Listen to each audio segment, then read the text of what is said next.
Hi, today I wanted to talk to you a little bit about what the Graham Johnson Cultural Arts Endowment's about, but I also wanted to give you a little story that we would have, and I used to use it quite often with our girls basketball team, which I coached the high school basketball girls for a while, and as well as the middle school, and this used to be part of the story for both of those groups.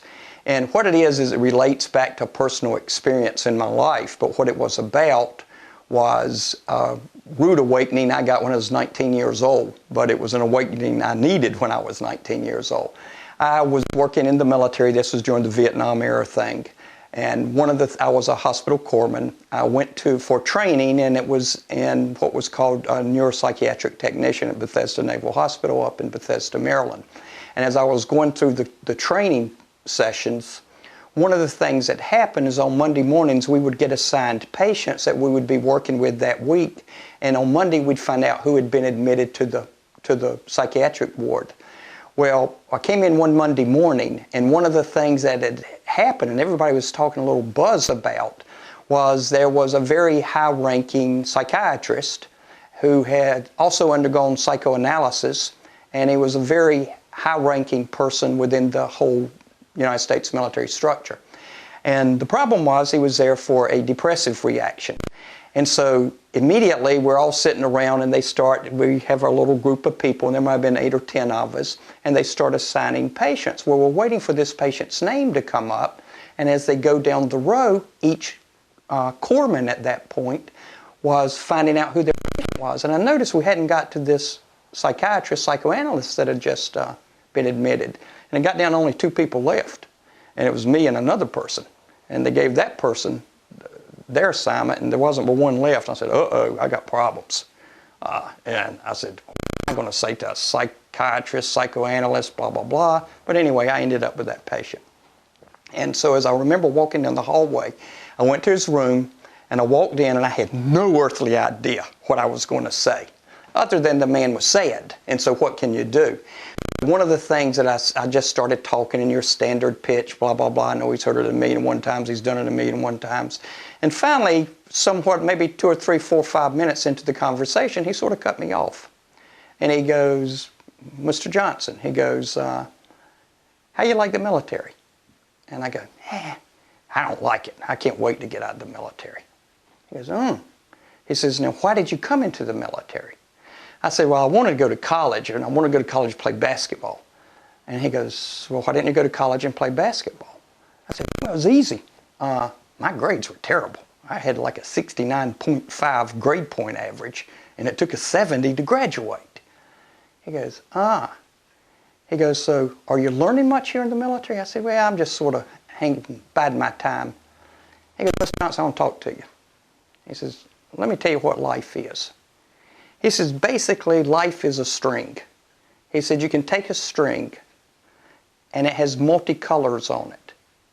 He says, what happens to most people in life is no matter what color they are, if they're yellow and blue's next, they're not living yellow. They're living to get to blue. But the minute they get to blue, that's not good enough. Then they're living to get to green. And you can see the progression as you go down. He says the problem is most people don't wake up until they're way down here at the end of the string. He says when they get to the end of the string, they look at it, and they look at so much of their life they wasted just to get to the next color. He says, you're doing that, Mr. Johnson. You're constantly not living up to your potential wherever you are because you're planning for the next thing in your life. I listened to him. I realized I hadn't done anything to help him. I walked out of that patient room, and I was angry. I was going, my gosh.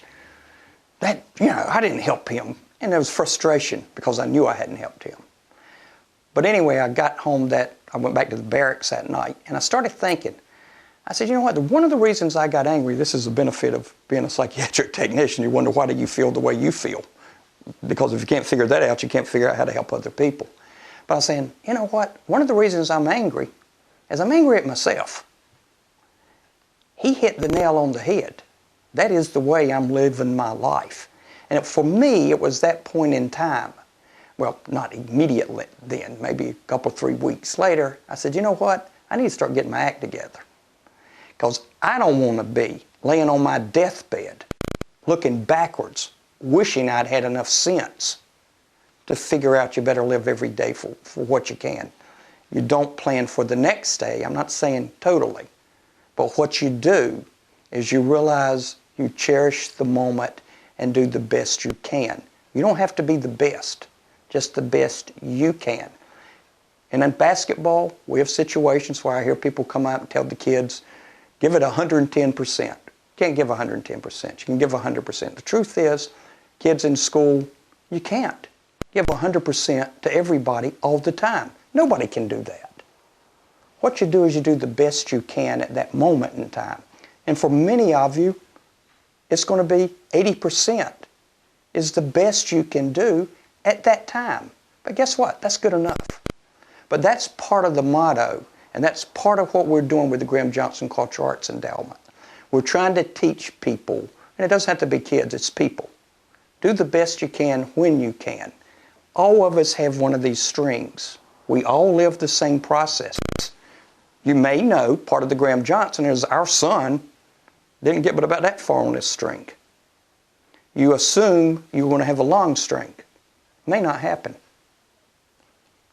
So live what you've got.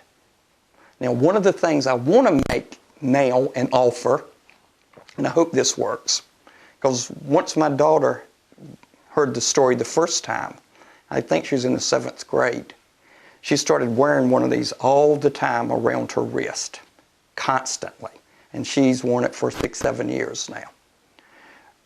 If you would like one of our strings, you notice I have some, you'll see at the bottom of the screen is an address to send. Just send me, or you can send me an email, but send me to the address and send me and the only reason I'm saying this is a self-addressed stamped envelope. But I will make sure you get a string. But this is one of the things that's motivated a lot of our people, and it's one of the things we try to emphasize with the Graham Johnson Cultural Arts Endowment. Thanks for watching it. Get in touch with me. I'd be glad to share with you. Appreciate it.